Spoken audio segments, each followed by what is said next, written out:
नमस्कार दोस्तों, welcome back to JD education. आशा करती हूँ आप सब बहुत अच्छे होंगे और अच्छे से अपनी प्रिपरेशन कर रहे होंगे। सो गाइस, आज हम लोग प्रोफेसर राजेंद्र सिंह, जिसको कि शॉर्ट फॉर्म में रज्जू भैया यूनिवर्सिटी के नाम से जानते हैं, आपके प्रयागराज में स्थित है, के बीएड सेकंड सेमेस्टर के थर्ड पेपर के एक नए लेक्चर की शुरुआत करने जा रहे हैं। तो अभी आप चैनल पर गाइस फर्स्ट टाइम आए हैं, प्लीज़ जरूर से चैनल को सब्सक्राइब करके रखिएगा, क्योंकि आने वाले समय में बीएड से रिलेटेड जितनी भी इंफॉर्मेशन होंगी, जितने भी अपडेट्स होंगे, जितनी भी क्लासेस होंगी, हम पूरी कोशिश करेंगे कि हाँ आप तक ईजिली पहुंचा पाए। सो प्लीज़ आप जरूर से सब्सक्राइब करके रखिएगा। एंड जिन्होंने सब्सक्राइब करके रखा है फिर तो बहुत अच्छी बात है।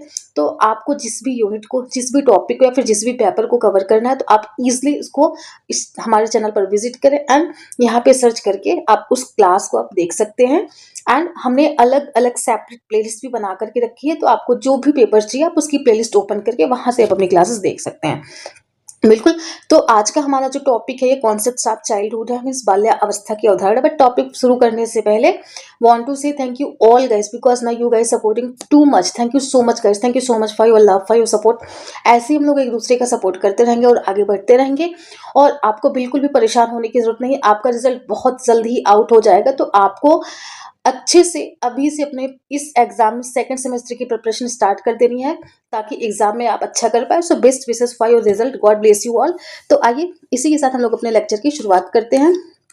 बट लेक्चर स्टार्ट करने से पहले want to inform you all guys, want to update actually, तो कि आपका if you guys from like UP, या आप झारखंड से हैं, बिहार से हैं, आप राजस्थान से, आप उत्तराखंड से हैं, आप कहीं से भी हैं, अगर आप लोग यूपी से बीएड करना चाहते हैं और हमारे थ्रू करना चाहते हैं, तो बिल्कुल हम आपके लिए बताते हैं कि आप हमसे जुड़ सकते हैं। और जो भी आपकी लाइक स्ट्रैटेजी होगी, जो भी इंफॉर्मेशन होगी, जो भी सारी चीज़ें आप हमारे थ्रू कर सकते हैं। तो आपके एंट्रेंस एग्जाम का फॉर्म कल यानी कि 10 फरवरी से आ चुका है, तो बहुत बच्चे से फिल कर रहे हैं। तो आप लोग हम लोग अगर आप लोग चाहें तो बिल्कुल आप उसको फिल कर सकते हैं, उसके थ्रू आप उसके बाद हमसे कांटेक्ट कर सकते हैं।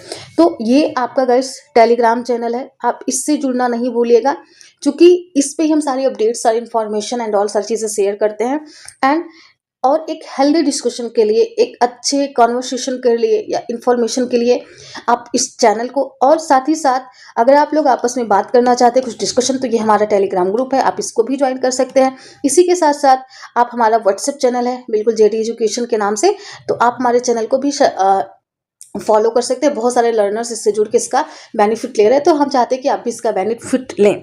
और आपका जब एग्जाम हो जाएगा उसके बाद आपको एडमिशन लेना होगा, अगर आप हमसे मिलना चाहें तो definitely you are most welcome. हम अपना एड्रेस आपको यहाँ से बता दे रहे हैं। हमारा जो एड्रेस है इसका, जो वो है नेम, जवाहरलाल नेहरू रोड है ना, अलोपी बाग चुंगी चौराहा, अलोपी बाग चुंगी प्रयागराज। तो बिल्कुल यही हमारा एड्रेस है। आप यहाँ पे आकर के ऑफिस विजिट करें, हमसे मिल सकते हैं। एंड अगर आप नहीं मिल सकते, आप अदर स्टेट से हैं, फिर आप दूर से हैं, अगर आपको हमसे बातें करनी है, तो डेफिनेटली हमारा कॉन्टेक्ट नंबर है, आप इससे हमसे जुड़ के बात भी कर सकते हैं। हमारा जो दिया हुआ नंबर है 9919599066 है ना। फिर एक और नंबर, बाय द वे, अगर इसको नहीं लगता तो आप 8090656656। तो ये हमारे दिए हुए नंबर पे कॉल कर सकते हैं। बस यही इतनी सारी अपडेट्स आपको देनी थी। आई होप आपको क्लियर हुआ होगा। तो डेफिनेटली आप हमसे जुड़ें, और आपको क्लास नोट्स है ना, सब कुछ हम प्रोवाइड करते हैं, तो बिल्कुल आपको भी इसका बेनिफिट मिलेगा। एंड हम क्या क्या चीज़ें प्रोवाइड करते हैं आफ्टर एडमिशन, हमारे यूट्यूब चैनल पर बच्चों के माध्यम से खुद वो फीडबैक उन्होंने दिया है, तो आप बिल्कुल हमारे चैनल पर विजिट करें एंड वहाँ से आप देख सकते हैं कि हम क्या क्या फैसिलिटीज़ प्रोवाइड करते हैं। हम अपने मुँह से क्या ही बोले, है ना। मीन्स आपको रहने की सुविधा, आपको पेपर वगैरह में जो भी इन्फॉर्मेशन चाहिए होती है, जो भी आपको नोट्स, क्लास, तो हम सब कुछ प्रोवाइड करते हैं। तो बिल्कुल आप हमारे साथ जुड़ें और इसका लाभ लें। आइए इसी के साथ हम लोग अपने लेक्चर की शुरुआत करते हैं। तो हमारा जो सबसे पहला है क्या है कि बाल्यावस्था क्या है ना, चाइल्डहुड क्या है, इसकी क्या मीनिंग है। तो बिल्कुल हमें टॉपिक स्टार्ट करने से पहले एटलीस्ट उसके तह तक जाना चाहिए कि वो है क्या एक्चुअली जो हम करने जा रहे हैं। ठीक, तो childhood is the early stage of human life, मतलब जो बाल्यावस्था है ये मानव जीवन की early stage of human life, means मानव जीवन की ये सबसे प्रारंभिक काल माना जाता है, सबसे प्रारंभिक चरण माना जाता है, सबसे प्रारंभिक स्टेज या अवस्था मानी जाती है। फ्रॉम बर्थ टू एडोलेसेंस, जो कि आपके जन्म से लेकर के किशोरा अवस्था तक चलता है। कौन सा? आपका बाल्यावस्था। मीन्स आप जब से पैदा होते हैं, नो डाउट उसमें इन्फेंसी होती है ना, उसके पहले प्री नेटल डेवलपमेंट होता है ना, तो उसको अगर देखा जाए मोटा मोटा, जब आप पैदा हो जाते हैं उसके बाद से लेकर के चलना शुरू हो जाता है, क्योंकि हम उस टाइम पे बचपना में जी रहे होते हैं, हमारी बचपन की अवस्था होती है और उसमें से लेकर के किशोरा अवस्था तक के लिए हमारी ये अवस्था चलती है। It is a crucial period for a rapid physical, mental, emotional and social development. Means कि इसके इस स्टेज पे मीन्स चाइल्डहुड में हमारा क्या क्या ये एक बहुत ही क्रूशल मतलब एक अत्यंत कह सकते हैं ना महत्वपूर्ण स्टेज होती है, जिसमें हमारा शारीरिक, मानसिक, इमोशनल भावनात्मक और हमारा सामाजिक जो विकास होता है वो तीव्र गति से चलता है। होता क्या है कि साइकोलॉजी में एक साइकोलॉजिस्ट है ना, उनका नाम है वॉटसन जेबी वॉटसन, और इन्होंने व्यवहारवाद जो आपका बिहेवियरिज्म है ना उस स्कूल का फाउंडेशन इन्होंने किया था। ठीक, और ये स्कूल आपका बना था कब 1913 में, 1913 में ये स्कूल बनता है साइकोलॉजी में, मनोविज्ञान में।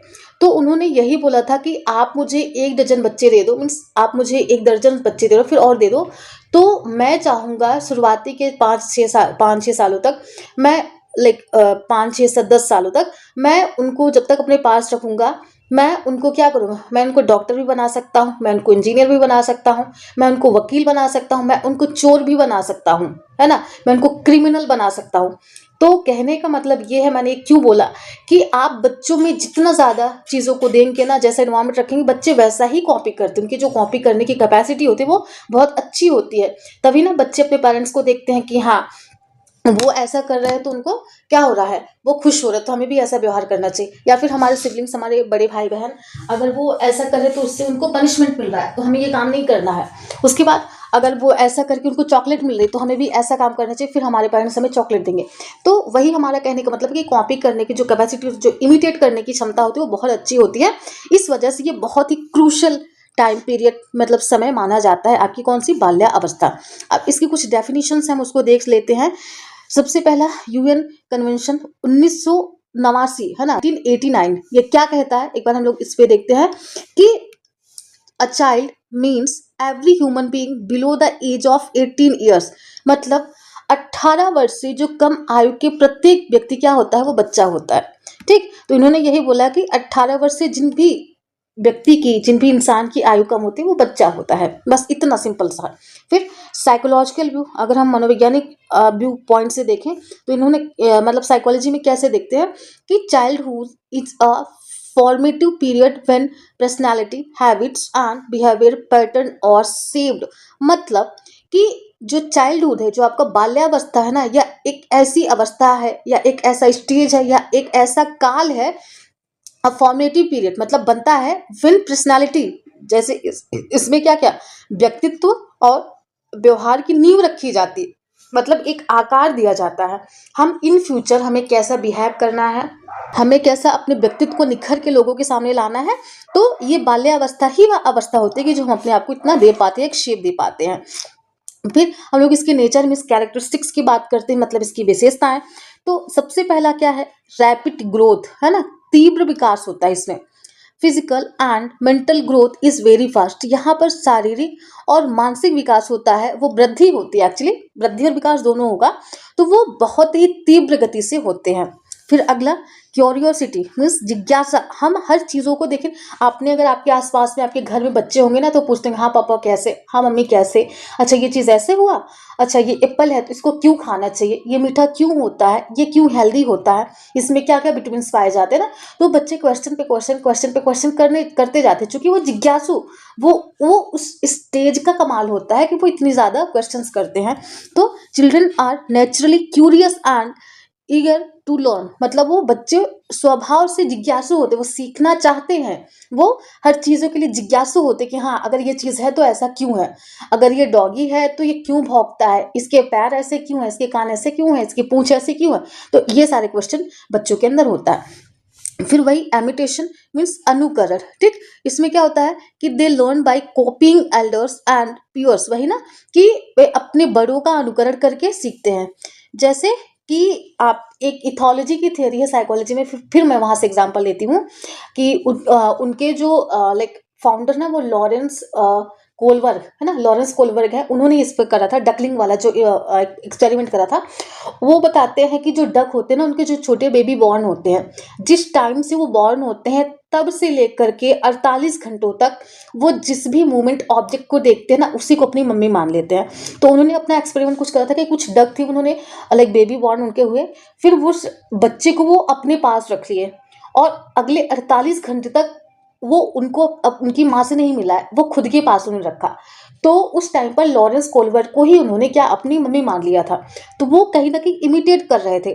ठीक वैसे ही बच्चे जब लाइक ह्यूमन बीइंग की अगर बात करें या फिर जैसे और सारे एनिमल्स है ना, आप जिस भी बच्चे से मिलेंगे वो फिर स्टार्टिंग से लेकर के कुछ दिनों तक जिसको देखते हैं उसी को अपना पेरेंट्स और उसी को अपना वो क्या करते हैं, अपना एक फॉलोअर मान लेता है, एक प्रकार से उनको फॉलो करते हैं और वो उनके फॉलोअर बन जाते हैं और वही उनको इमिटेट करते हैं कि ये क्या कर रहे हैं क्या नहीं कर रहे हैं। इन्हीं के अकॉर्डिंग हमें अपना व्यवहार करना है। अगर हम मानव जाति की बात करते हैं तो मतलब बच्चे वही जो अपने पेरेंट्स को, अपने सिबलिंग्स को, अपने घर के लोगों को देखेंगे उसी तरीके से करते हैं। फिर अगला इमोशनल सेंसिटिविटी मीन्स भावनात्मक संवेदनशीलता। It means what? It means कि children are emotionally sensitive and need affection.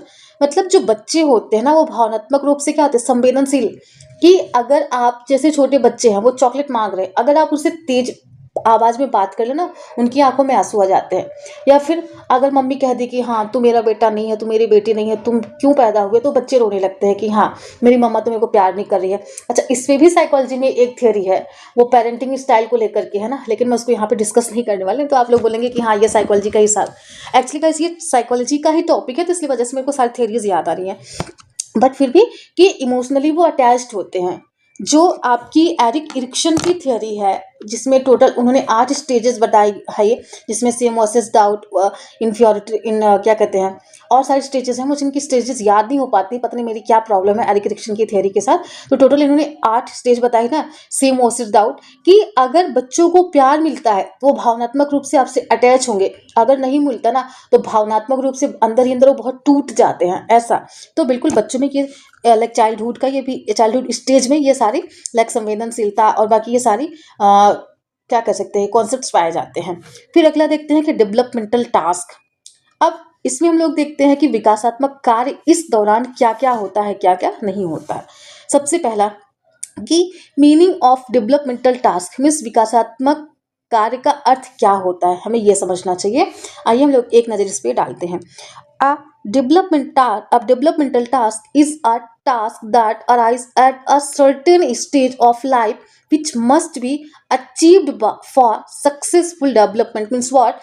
Means कि विकासात्मक कार्य वह कार्य है जो जीवन के किसी विशेष चरण से उत्पन्न होता है और सफल विकास के लिए क्या होता है, उसे पूरा करना भी आवश्यक होता है। जैसे अगर हमारे पेरेंट्स ने हमको खाना खाने को दिया तो बस शुरू ही नहीं करना, उसको फिनिश भी करना है। अगर हम कोई भी काम, जैसे मैं ये लेक्चर बना रही हूँ तो इसको बना करके मुझे बीच में रोक नहीं देना, इसको हमें इस टॉपिक को पूरा का पूरा कंप्लीट करना है ना, फिर हमें नेक्स्ट लेक्चर पे जाना है। तो ठीक उसी तरीके से हमारा जो विकास है ना, ये एक स्टेज, एक चरण से शुरू होकर के फिर जब तक ये कंप्लीट नहीं होता हम दूसरे स्टेज पर नहीं जाते, हम यानी कि इसको सफल करना ही क्या होता है, वही हमारा विकास होता है। ठीक, अब हम लोग नेक्स्ट चलते हैं कि अच्छा ये दिया किसने था, गिवन बाय हुम। तो the concept of developmental task means ये आपका सिलेबस है गाइस, आप एक बार अपना सिलेबस देखिएगा, मैंने डिस्कस करा है, आप इसी चैनल पर विजिट करेगा, उसमें है, आप देख लीजिएगा। तो developmental task was given by whom, given by Robert J Havighurst, है ना, इनके द्वारा मीन्स हैविगहर्स्ट इनका एक्चुअल नेम है। तो इन्होंने 1952 में विकासात्मक कार्य की संकल्पना का क्या किया था, इन्होंने प्रतिपादन किया था। फिर sources of developmental task means विकासात्मक कार्यों के क्या क्या स्रोत हो सकते हैं। तो अकॉर्डिंग टू हैविगहर्स्ट, अब इनके अनुसार क्या क्या है, इसको मतलब इसके सोर्स क्या है, क्या स्रोत है। तो सबसे पहला फिजिकल मैच्योरेशन मीन्स शारीरिक परिपक्वता होनी चाहिए। सोशल एक्सपेक्टेशन, सामाजिक अपेक्षाएं होनी चाहिए। मतलब कि हम समाज में अगर ये कर रहे हैं, जैसे आप कहीं ना कहीं अगर टीचिंग करते हैं, अगर आप लर्निंग करते हैं, अगर आप लाइक नॉलेज गेन करते हैं, तो आपको एक अपेक्षा होती है कि इससे समाज में हमें एक अच्छा नागरिक माना जाएगा, हम समाज के योग्य नागरिक बन पाएंगे, हम उस समाज में फिट हो पाएंगे, मतलब हम उस समाज में एक्सेप्ट होने के लिए, फिटिंग होने के लिए कहीं ना कहीं वो अपना कार्य करते हैं। तो वही हमारी समाज से अपेक्षाएं भी होती हैं। उसके बाद personal values and goals, means हमारे जो कुछ व्यक्तिगत मूल्य होते हैं कि इससे हमारी इकोनॉमिकल कंडीशन अच्छी होगी, हमें क्या मिलेगा, इससे रिस्पेक्ट मिलेगी, हम अच्छे नज़र से देखे जाएंगे। तो ये और हमारा लक्ष्य होता है कि हमें ये प्राप्त करना है। तो इस तरीके से ये हमारे क्या है, कुछ स्रोत हैं जो विकासात्मक कार्यों के लिए ज़रूरी होते हैं। अब हम देखते हैं कि सबसे पहला अर्ली चाइल्डहुड, मीन्स प्रारंभिक बाल्यावस्था, है ना, यहाँ से शुरू होता है हमारा पूरा का पूरा कॉन्सेप्ट। इसमें अर्ली चाइल्डहुड में हम क्या क्या चीज़ें सीखते हैं। सबसे पहले कि लर्निंग टू वॉक, जब बच्चा पैदा होता है पहले तो वो लाइक उसको हमें गोंदी लेना पड़ता है, फिर वो धीरे धीरे बैठने सीखता है, फिर वो धीरे धीरे क्या करता है, चलना सीखता है ना। तो फिर जब एक कदम चलता है हम लोग कहते हैं कि well done, you are doing great, yes, good boy, आप और अच्छा करें। तो इससे बच्चे को मोटिवेशन मिलती है और अपना पैर आगे रखने की कोशिश करते हैं। फिर लर्निंग टू टॉक, जब बच्चे पैदा होते हैं, जब वो बोलते नहीं है तो स्टार्टिंग में पा, माँ, है ना, इस तरीके से वो बात करते हैं, धीरे धीरे वो बोलना सीखते हैं। फिर लर्निंग टॉयलेट हैबिट्स, वही टॉयलेट ट्रेनिंग जो होती है ना, उसको सीखते हैं कि हाँ हमें कैसे अपने आप को हाइजीनिक रखना है ना। उसके बाद learning right and wrong, means सही और गलत में अंतर क्या है, अगर हम भी ऐसा करेंगे तो ऐसे हमारे भैया को, हमारे दीदी को, मीन्स हमारे सिबलिंग्स को ऐसे पनिशमेंट मिला था तो हमको भी मिलेगा। अच्छा, हमारे भाई ने, हमारे बहन ने अपना होमवर्क करा था तो उनको चॉकलेट मिली थी, अच्छा तो हम भी अपना होमवर्क कंप्लीट करेंगे। तो इस तरीके से हम लोग सीखते हैं। फिर डेवलपिंग बेसिक कॉन्सेप्ट्स, मतलब हमारी जो मूल अवधारणाएं होती हैं ना उसका विकास, जैसे खाना खाने के बाद हाथ धुलना है, means after taking food we have to wash our hand, our wash to our face, हमें सुबह उठ करके सबसे पहले टॉयलेट जाना है, फिर हमें ब्रश करना है, फिर हमें अपना ब्रेकफास्ट करना है, उसके बाद हमें नहाना, मतलब एकदम छोटी छोटी सी बेसिक बेसिक चीज़ें हमें करनी होती हैं। फिर उसके बाद लेटर चाइल्डहुड में, अच्छा इसकी जो एज होती है अर्ली चाइल्डहुड की, ये आपकी 2 से 6 साल की होती है, प्रारंभिक बाल्यावस्था की। अगर हम उत्तर बाल्यावस्था की बात करें, मीन्स लेटर चाइल्डहुड की, तो इसकी जो एज बताई गई है वो 6 से 12 वर्ष तक की बताई गई है। इसमें हम लोग क्या क्या करते हैं, इसमें learning physical skills for games, हम खेलों के लिए भी सारे कौशल सीखते हैं। जैसे जो कई बच्चों का इंटरेस्ट होता है वो प्ले लाइक स्पोर्ट्स में होता है, कई बच्चों का लाइक सिंगिंग में होता है, कई बच्चों का डांस में। तो बिल्कुल यही वो स्टेज है जहां से वो कौशल हमें दिखने को मिलता है। मीन्स बच्चा जो बनना चाहते हैं ना उसकी स्किल्स यहीं से अगर हम चाहे तो ऑब्जर्व कर सकते हैं, यही एक स्टेज होती है। फिर डेवलपिंग हेल्दी एटीट्यूड, कि एक स्वस्थ दृष्टिकोण विकसित करते हैं कि हमें क्या करना चाहिए क्या नहीं, हमारा अपना नजरिया कैसे, हमारा अपना पर्सपेक्टिव, हर जगह पर हम ही सही हों, हर जगह पर हम ही गलत हों, इसमें वो अंतर करने के योग्य बन पाता है बच्चा, है ना। ऐसा जरूर नहीं कि अगर मैं इस चीज को बोल रही तो मैं ही सही हूँ, क्या पता अगला भी हमसे ज्यादा सही बोल ले जाए, वो भी अच्छा हो सकता है, वो भी सही हो सकता है। तो ये सारे कॉन्सेप्ट हमारे में डेवलप होते हैं। फिर लर्निंग रीड राइट कैलकुलेट, मतलब पढ़ना लिखना और गणना सीखना, वही ना कैलकुलेशन, मतलब जोड़ घटाना गुणा भाग, ये सारी चीजें। फिर डेवलपिंग कॉन्शियंस एंड मोरालिटी, वही कि हमारी नैतिकता का विकास है, कि हमें सुबह उठ के अपने पेरेंट्स का, फिलहाल कोई करता नहीं है, पैर वार नहीं छूता है, जो सच्चाई है आज की जो रियलिटी है। मतलब अगर आप बच्चों को बोल दे कि ठीक है आपके फूफा जी आपके मामा जी जाके उनके पैर छू लीजिए, तो बच्चों को लगता है oh my God it's very burden task, यार कितना बड़ा बोझ है हमारे पे, है ना। तो वही सारी चीजें देखने को मिलती है कि वो लोगों से मिलना ही नहीं चाहते, रिलेटिव्स के सामने वो जाना भी नहीं चाहते। कई बार उस बच्चे की नहीं, उस रिलेटिव्स की भी गलती होती है कि आते कि हाँ क्या कर रहे हो अभी, आपने क्या किया क्या नहीं, तो उसमें दोनों की इक्वली भूमिका होती है ना। तो वही कि नैतिकता का विकास होता है कि समाज में क्या किया जा सकता है क्या नहीं, जो समाज के मूल्य हैं, जो समाज की वैल्यूज हैं, जो समाज के नॉर्म्स हैं, है ना, तो उसको हमें सीखना होता है, उसके थ्रू हमें अपने अलग चीजों को करना होता है। फिर अचीविंग पर्सनल इंडिपेंडेंस, मतलब व्यक्तिगत स्वतंत्रता। कई बार कहते हैं ना कि प्लीज मम्मा मुझे अकेले छोड़ दो, मेरे को थोड़ी देर अपने को खुद को टाइम देना है। फिर प्लीज यार लाइक पेरेंट्स को बोलते, अपने दोस्तों को बोलते कि यार मुझे थोड़ी देर अकेले में टाइम बिताना है। तो वही अब वो अपने आप को थोड़ा सा टाइम देना चाहते हैं, अपने आप को जानने समझने की कोशिश करते हैं। फिर डेवलपिंग सोशल स्किल, सामाजिक कौशल का विकास करना, कि जैसे अगर किसी के शादी है, किसी के यहाँ फंक्शन है कोई, तो कैसे हम उनकी हेल्प कर सकते हैं, कैसे हम उनके साथ आकर के उसमें पार्टिसिपेट कर सकते हैं ना।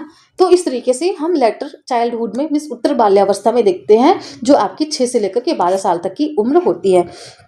अब हम देखते हैं कि इंपॉर्टेंस ऑफ डेवलपमेंटल टास्क, मतलब विकासात्मक कार्यों का महत्व। अब वो क्या क्या है आइए एक बार हम लोग इसको देखते हैं। सबसे पहला स्मूथ एडजस्टमेंट मीन्स संतुलित समायोजन।